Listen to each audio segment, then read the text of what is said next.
Hey, it's Marissa. This is going to be a different video than you're used to seeing. I thought it would be fun to do a haunted house stories compilation. These are all personal stories from people that I know personally. It's either happened to them directly or they know somebody that these things have happened to. So these are all stories that have happened in Wisconsin. There's one that has not, that I just included anyway as a bonus. But just a disclaimer that if you do not like scary things, do not watch this video. This is not the video for you. Maybe go and watch some of the other videos like my closing gift videos or Week in My Life. Definitely don't watch this one because you might have trouble sleeping tonight. But if you love spooky stuff like I do, then stick around. So get your comfies on and chill out in your bed or on your couch. Maybe you have a buddy for these stories. I also made a mug of chai tea with some coffee creamer in it. It's just French vanilla creamer and it is so good, and it's definitely got all the fall vibes going on. And we also have a candle lit, so get cozy and get ready to hear some spooky stories. So these stories are really in order of which I received them. Not really any specific order besides that. We've got a really creepy one to start off, and then we've got a couple smaller ones that don't have like a huge storyline or anything like that. And then we end it with like probably, I would say 6 or 7 that have kind of longer storylines. So here we go. Here's number 1.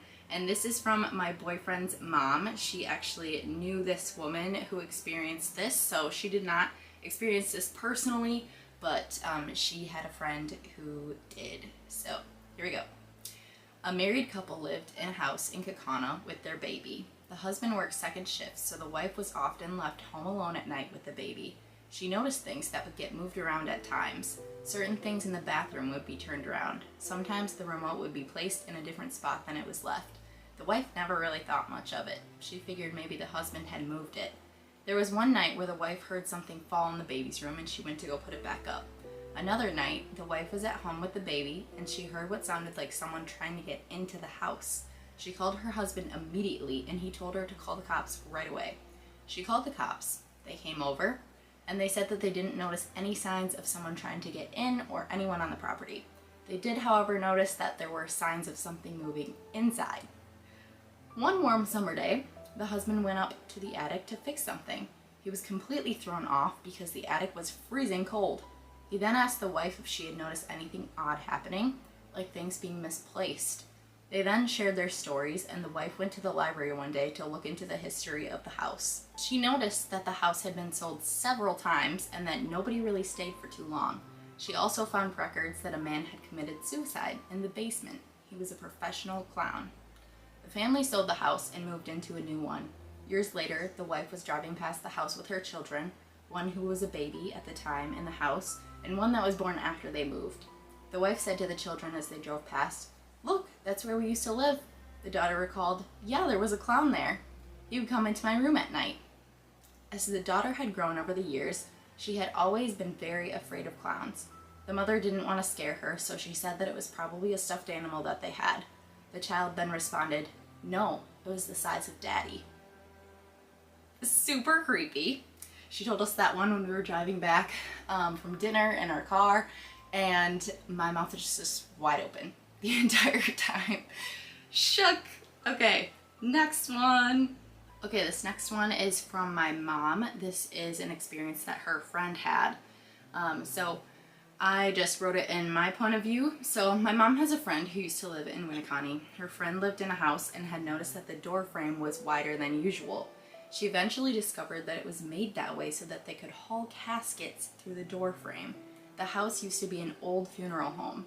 The friend had a dog, and oftentimes the dog would go to the same corner within a room and bark continuously at the corner. Yeah, sign me up for moving the next day. I'm out of there. Now I have a couple from my friend. This was not her personal experience. This was one of her friends as well. So here's the first one.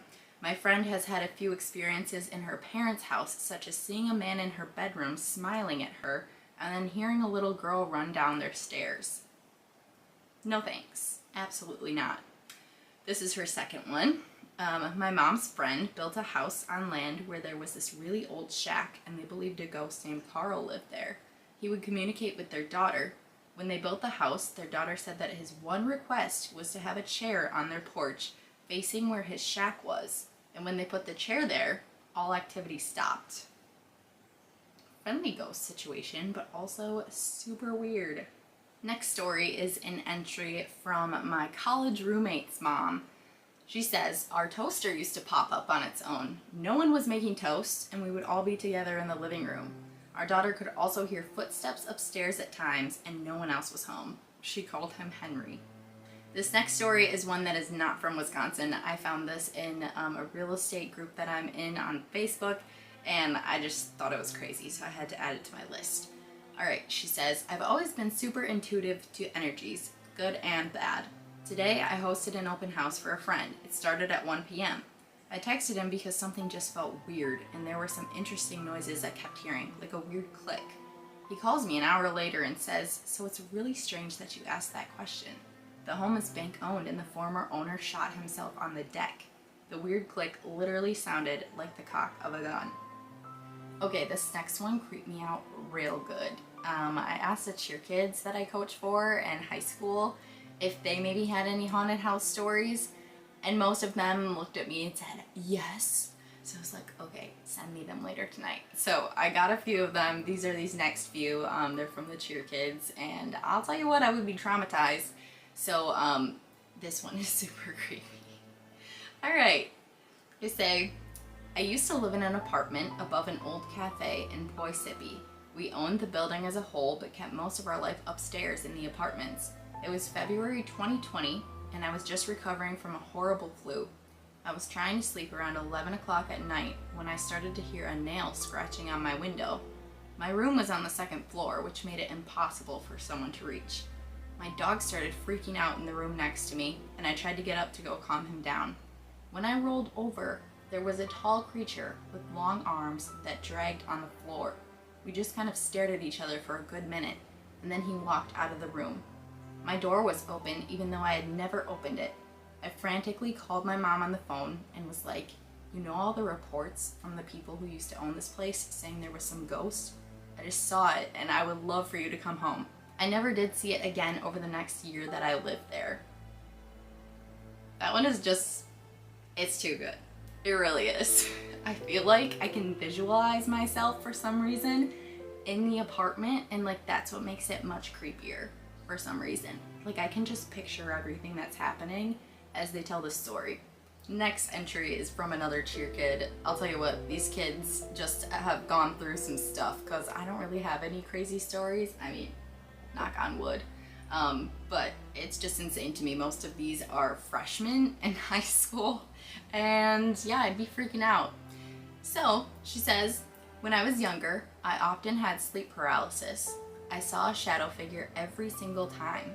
It could be best described as a man with a coat and top hat. After about 2 months of having constant sleep issues, I began seeing the shadow figure while I walked around the house. We would find handprints that were too small or too large to be anyone's in the house. My dad also saw shadows and claimed to see someone eating pizza. The figure disappeared instantly. To this day, we still see shadows. I've had doors open and slammed shut, TVs randomly turn on, and creaking from the attic. Next story. I have a true story about my old house in Fond du Lac that my dad grew up in and we lived at for a while. When I was little, about 2 or 3 years old, I used to love watching scary movies. My mom rented a movie from the video store down the street, and there was a scene in the movie where the guy had shot himself in the head and fell back into a chair. I asked my mom to rewind the movie, and when she did, I said to her, "That looks like the guy who lives in our ceiling." Not knowing that in the 70s, my aunt and her friends skipped school and were intoxicated one day, her friend's boyfriend came over to the house because he thought she was cheating on him. He shot my aunt's friend and killed her, and then walked into the dining room and shot himself in the head and fell back into the chair. The chair that sat in a corner was the same corner that I pointed at to show my mom and said, "That's where the man lives, in the ceiling." Alright, we are on the fourth and final Cheer Kid entry, and then we move on to my own and then two of my coworkers' stories. So, here we go. Way before I was born and before my parents moved into the house, there was an old lady who was known as the Witch. She was known for being mean and waving her gun at people who walked onto her property. Nobody liked her and tried to stay as far away as possible. One day, she died inside the house, and then my parents moved in. I was born soon after. 7 years later, me and my brother were four-wheeling on the property, which was surrounded by woods.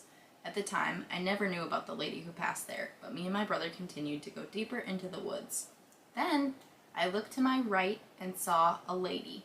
She had long gray hair, dark clothing, and was standing there with a blank stare.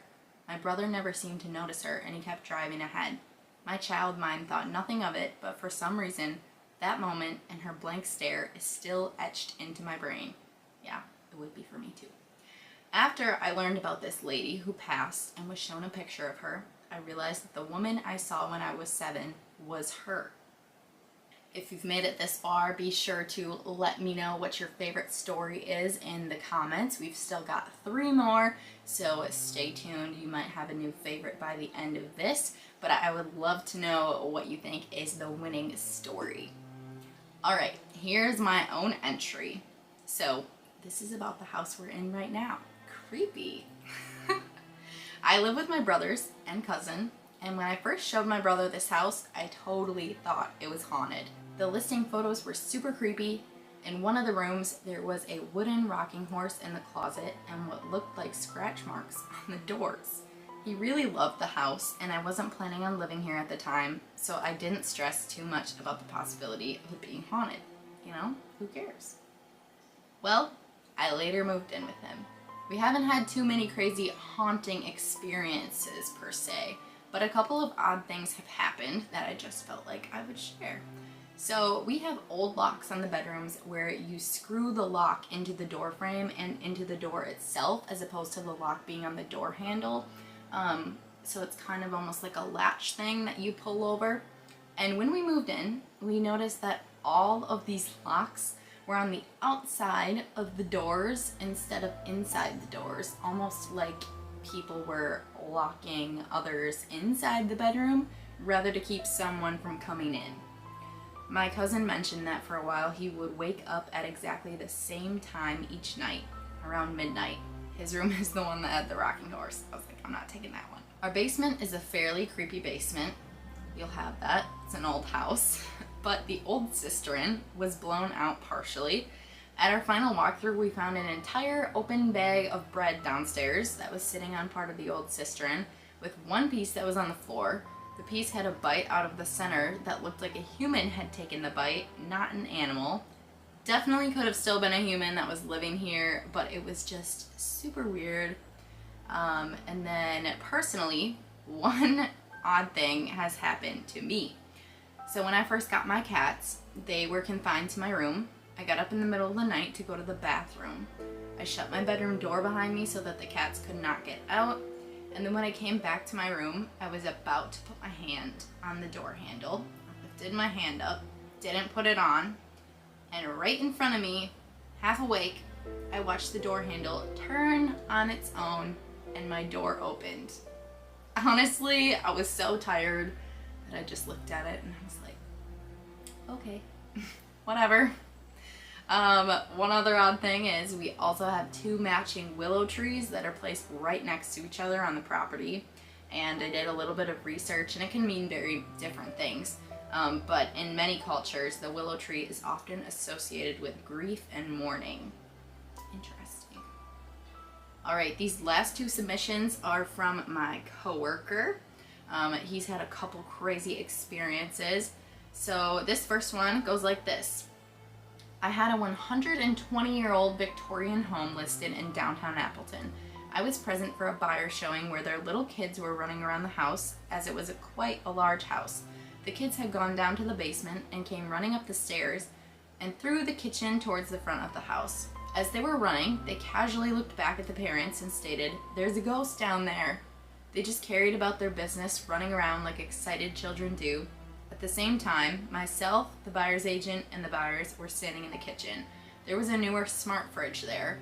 The fridge started playing a song, but it was very staticky and choppy, in and out. I told the seller about it after the showing was over, and she asked if I was being serious because with the house being vacant, she did not have Wi-Fi service connected to the property. A couple of other unexplained things happened in that same house. There was an indent on one of the beds where someone had clearly sat, but nobody actually sat down.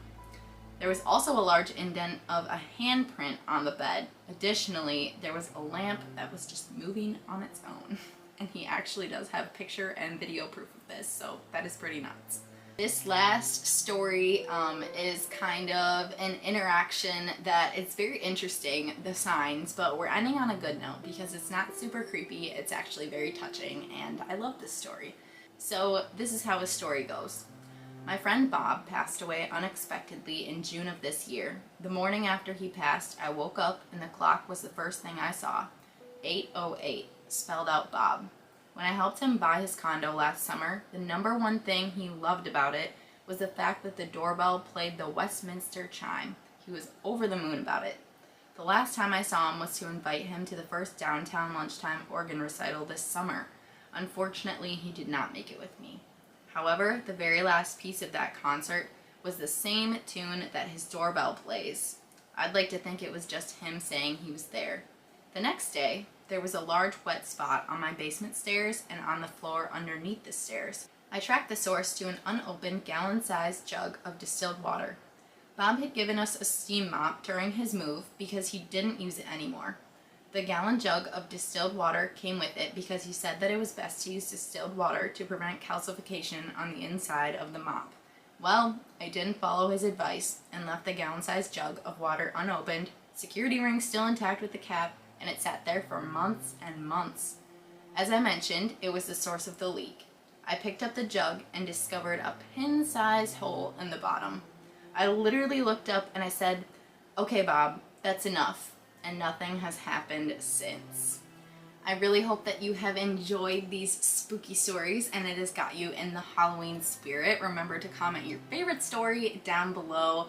Hopefully it didn't creep you out too much, just enough, the perfect amount. Well, thanks for hanging out with me and getting cozy. Until next time, see ya!